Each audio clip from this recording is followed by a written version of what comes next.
नमस्कार. मी प्राची. माझ्या वसुधैव कुटुंबकम या यूट्यूब चॅनलवरती मी आपल्या सर्वांचं स्वागत करते. आज आहे 27 फेब्रुवारी. याचं महत्त्व तुम्हाला सगळ्यांनाच चांगलं माहीत आहे, कारण आज आहे मराठी भाषा दिन. आता मराठी भाषेचं काय आणि किती महत्त्व सांगायचं सगळ्यांना माहीत आहे. आणि आपण किती सुदैवी आहे की आपली भाषा मराठी आहे. खरंय की नाही? कारण मराठी ही आपली भाषा आहे आणि ती सर्वांना आपलंसं करते, होय की नाही? आता मराठी भाषा म्हणलं की आपल्या डोळ्यासमोर किती दालनं आणि किती विविध वाटा आपल्या डोळ्यासमोर उलगडत जातात.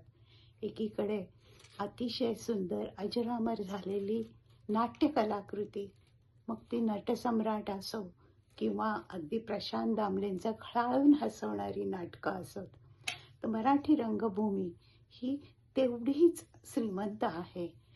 आणि त्याच्याबरोबरच मराठी गीतं, शांता शेळके आणि इतर अनेक गीतकार किती सुंदर रचना करून झालेल्या आहेत, खरे की नाही?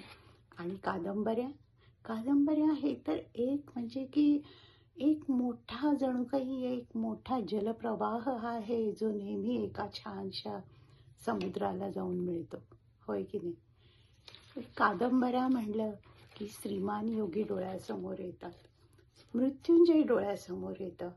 आणि खरं सांगायचं तर लहानपणी आम्ही ते असं जवळ ठेवून ते वाचून, आणि जेव्हा कर्णाची जेव्हा अतिशय बिचाऱ्याची मानसिक बिकट अवस्था होते, त्यावेळेला मला अजून आठवतं आमच्या डोळ्यातनं कुणाच्याही डोळ्यातनं घळाळणारे ते अश्रू. अगदी कारण हीच तर भाषेची किमया आहे की जी तुम्हाला त्या प्रांतात, त्या काळामध्ये, त्या प्रसंगांमध्ये, त्या व्यक्तिरेखांमध्ये ती तुम्हाला गुंतवून टाकते, खरंय की नाही? आता पुलं म्हणलं की पुलंच्या अनंत कादंबऱ्या डोळ्यासमोर येतात आणि उभे राहतात डोळ्यासमोर ते दामले मास्तर. दामले मास्तरांची ती चप्पल, अंगठा तुटलेली चप्पल आपण कधीही विसरू शकत नाही, खरंय की नाही? अशा किती कादंबऱ्या आहेत, किती गोष्टी आहेत. आणि ह्या ऐतिहासिक पौराणिक कादंबऱ्यांच्या बरोबरच आपल्याला बाबूराव अर्नाळकरांना पण विसरून चालणार नाही. कारण जे एक लहानपण आपल्या सर्वांचं होतं त्या काळामधलं, की त्या बाबूराव अर्नाळकरांच्या कादंबऱ्यांची वेड्यासारखी वाट बघितली जायची. आणि त्यांनी ज्या जिवंत व्यक्तिरेखा आपल्या डोळ्यासमोर आपल्याला दिल्या, झुंजार असो किंवा त्याची पत्नी विजया असो किंवा अजूनही डोळ्यासमोर येतात ते इन्स्पेक्टर आनंदराव, खरंय की नाही? ह्या ज्या व्यक्तिरेखा आपल्या डोळ्यासमोर ज्या आपल्यासमोर घडल्या आणि त्या आपल्याबरोबरच पुढे जात होत्या, आपण त्यांच्याबरोबर पुढे जात होतो. आता काय होणार, आता काय होणार, आता काय होणार? जीएनच्या कथा, रहस्यमय कथा, म्हणजे किती किती किती पदर उलगडत जातात बघा. एक मराठी भाषेच्या कादंबऱ्या म्हणा, कथा म्हणा किंवा अजून कोणताही आविष्कार म्हणा, अतिशय सुंदर, अतिशय सुंदर, खरे की नाही? पहिलं तो बेकाऊ कोकता है, शकून घे माये मागता है. जय श्री संत ज्ञानेश्वर माऊली. ह्या आपल्या माऊलींचं महत्त्व सांगण्याची माझी पात्रता नाही, पण म्हणजे की त्यांच्या उल्लेखाशिवाय मराठी भाषेचं महत्त्व पुढे जात नाही, खरंय की नाही?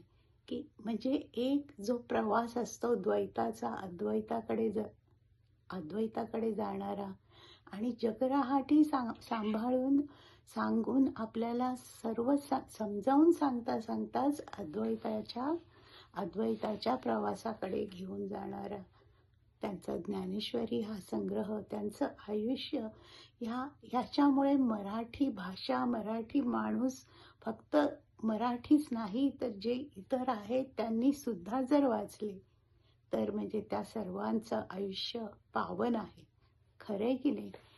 श्री संत माऊली, जय संत माऊली. आणि तुम्हाला सांगू, या सगळ्याबरोबरच की नाही, अगं किती दमलीस, जा जरा विश्रांती घे. हे वाक्य आपण ऐकतो. ते कधी मायलेकींच्या मध्ये असतं, तर कधी सासूसुनेच्या मध्ये पण असू शकतं, हो की नाही? तर यातला जो जिव्हाळा आहे, तो कसा थेट हृदयाला जाऊन भिडतो, होय की नाही? अगदी खरं आहे की नाही? जेव्हा कोणी म्हणतं आपल्याला, अगं किती ग दमलीस तू, जा ग जरा जाऊन पड जरा, किती काम करशील. ह्याच्यामध्ये एक प्रेम आहे, एक जिव्हाळा आहे. तो असा थेट हृदयाला जाऊन जुळतो, हो की नाही? एकदम भिडतो जाऊन तो. आहेच आपली भाषा अशी, मराठी भाषा. अनेक उपमा अलंकारांनी सजून नटून ती शालेच्या शालीनतेमध्ये सर्वांना लपेटून घेते. आणि तेच तिचं वैशिष्ट्य आहे. खरंय की नाही? पटलं ना तुम्हाला? धन्यवाद.